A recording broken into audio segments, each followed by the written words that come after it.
Now, I'm going to go for point number 5. And that's going to be the last body paragraph where I'm going to explain, I'm going to add additional historical details. Okay, you only need 1, but if you have time, let's go for 2, right? Because then if we make a mistake with 1, we can still get the point. So remember that I highlighted Thomas Paine and the Stamp Act. Those, I can't use those in my additional historical details, right? And I already talked about the French and Indian War when I wrote my contextualization. So I'm going to turn that to green so I don't use it. I don't like that color green. Let's do a darker green. Okay, to match this one. All right. And I've kind of talked about, I haven't talked about the Declaration of Independence. I haven't talked about the Boston Tea Party or the Boston Massacre. Okay. So let's take these 3. And we're going to use these 3 to write that last body paragraph. The Boston Tea Party also shows this development of change. Sons of Liberty formed in response to the Stamp Act, carried out the Boston Tea Party in response to the Stamp Act. This was one of the first acts of property destruction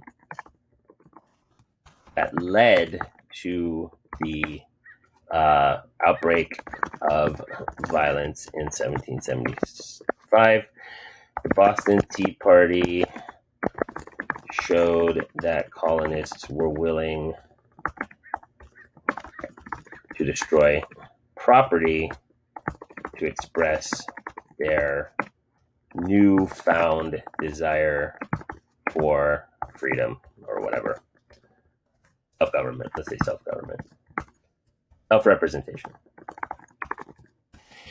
Okay, and then let's go ahead and add one more, the Declaration of Independence. So by 1776, the Declaration of Independence would show that the colonists had reached a breaking point and were ready to declare themselves a new nation. Right, so I'm connecting the, I can't just say the Boston Tea Party also happened and was important. I have to connect it to the changes. So the Sons of Liberty were formed in response to the Stamp Act, so I'm connecting it back to the documents, but I'm adding to the documents. Carried out the Boston Tea Party in response to the Stamp Act. So this is showing causation, which isn't my historical thinking skill. But here I say this was one of the first acts of property destruction that led to the outbreak of violence. The Boston Tea Party showed that colonists were now willing to destroy property to express their newfound desire for self-representation. So here I've connected it back to the idea of change. By 1776, the Declaration of Independence would show the colonists had reached a breaking point and were ready to declare themselves to be a new nation.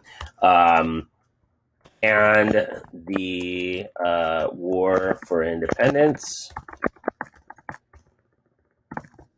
completed the upheaval or the revolution in ideas or something like that. Additional historical details not mentioned in the document, in the documents. Although, yes, the War for Independence is mentioned in the documents. Boston Tea Party is not.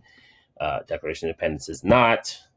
So I've connected those to the big changes, and I've got the 5 points, I think. Now, if I have time, I'm going to write a conclusion, which we will practice later in a later unit.